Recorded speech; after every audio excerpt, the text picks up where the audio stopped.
저는 제일 중요하다고 생각하는 게 치아가 없으면 한쪽으로만 씻게 돼요. 결국 수명이 빨리 짧아지고요. 턱관절 질환 같은 것도 생길 수 있고 다양한 문제들이 생길 수가 있기 때문에 어쨌든 브릿지든 임플란트든 뭔가 해결을 하는 것이 장기적으로 굉장히 많이 도움이 됩니다.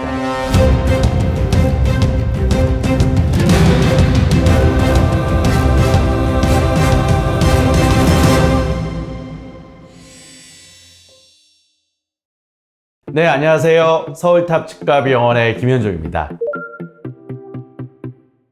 우리나라의 임플란트 회사들이 굉장히 많이 늘었어요. 그러다 보니까 굉장히 다양한 회사들이 있는데요. 회사들마다 비용도 약간 틀리긴 한데 실제로 임플란트 재료에 대한 비용들이 있기는 합니다. 임플란트 회사들의 특징들이 있어요. 어느 임플란트는 하나만 심었을 때 풀리지 않는다든가, 어느 임플란트는 좀 더 표면 처리가 잘 되어 있다든가, 어떤 임플란트는 조금 더 이제 라이트 밑에 조인다든가, 그래서 이런 어떤 특징들에 의해서 거기에 브랜드 인지도까지 합쳐져서 임플란트 재료에 대한 비용들의 차이가 있고요. 그러다 보니까 임플란트 브랜드에 따른 임플란트 치료하시는 그 원장님들, 그 병원의 비용들도 각자 차이가 있는 것 같아요. 저는 개인적으로 그럼 뭐가 더 좋고 나쁘냐? 그렇게 큰 차이는 저는 없다고 생각하고요. 어떻게 보면 얼마나 그거를 정성스럽게 잘 수술을 하느냐가 아마 더 큰 결과에는 더 큰 영향을 미치지 않을까 생각합니다.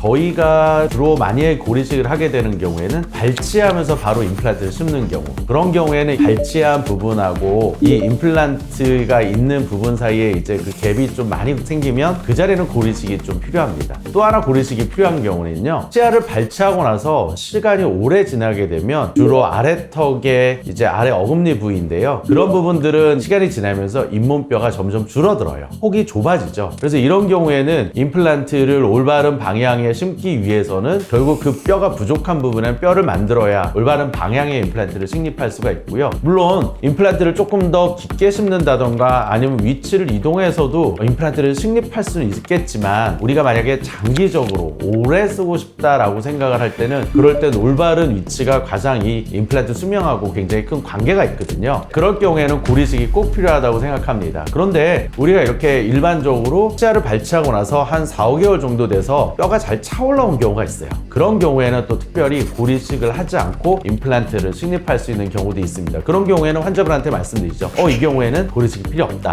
그런 경우에는 근데 최근에는 이제 치아를 발치하면서 임플란트를 식립을 바로 하는 그런 것들로 많이 되고 있기 때문에 조금 고리식하는 빈도수가 일반적으로 옛날처럼 잇몸뼈가 다 물고 임플란트를 식립하는 것에 비해서는 조금 더 빈도수가 좀 늘어난 것이 사실입니다.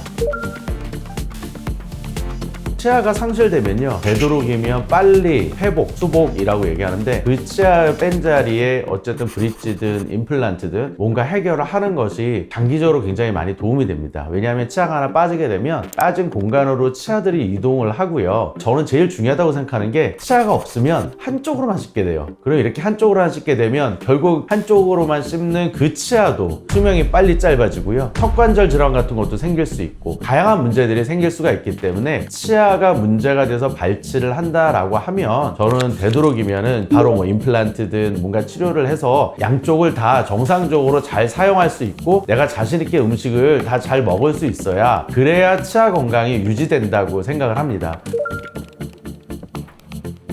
절대 안 아프다, 무통이다 이럴 수는 없어요, 사실은. 근데 우리가 최소로 할 수는 있어요. 예를 들어서 우리가 너무 걱정이 많으시다 그러면 미리 우리가 수술하거나 이런 치료를 하기 전에 술전 투약으로 해서 일단은 내가 좀 더 편안한 기분을 가질 수 있도록 먼저 사전 투약을 하고요. 만약에 내가 마취를 한다던가 이런 것들이 너무 좀 걱정이 된다고 하면, 그러면 의식화 진정요법, 즉 우리가 흔히 수면 치료라고 하는 수면 요법을 쓰면 되는데요. 즉 자는 동안 치료를 하게 되는 거죠. 치료가 다 끝난 다음에 잠에서 깨어나기 때문에 사실 그 과정은 기억이 없어요. 그래서 수면 치료를 최근에는 굉장히 많이 하고 있습니다. 심지어 사랑니 발치, 요새는 신경치료까지도 수면 치료를 통해서 치과 치료를 하고 있고요. 임플란트나 이런 치료들은 걱정되는 게 수술 후의 통증이잖아요. 그래서 수술 후의 통증을 줄여주는 페인 컨트롤 아날라이시스, PCA라고 하는데요, 자가 통증 조절 주사를 저희가 이렇게 달아드려요. 마취가 풀릴 때, 이때 사실은 가장 많은 통증을 느끼는데, 이때 내가 자가 통증 조절 주사를 하고 가면 내가 내가 언제든지 내가 필요한 통증만큼 내가 약으로 조절할 수 있기 때문에요. 굉장히 많은 그런 통증이나 불편감을 줄일 수가 있습니다. 보통은 다 그 다음 날에는 그래도 내가 참을만하고 지낼만하다. 그 정도로 이제 통증들이 많이 완화되는 것을 느낄 수가 있고요. 아주 복잡하지 않은 케이스에서는 일부러 녹는 실을 씁니다. 왜냐하면 실을 뽑는 것도 아프거든요. 근데 그 따끔함도 사실은 싫을 수 있잖아요. 그런 것들을 피하기 위해서 녹는 실을 쓰면 실을 뽑는 마지막까지 아프지 않을 수 있습니다.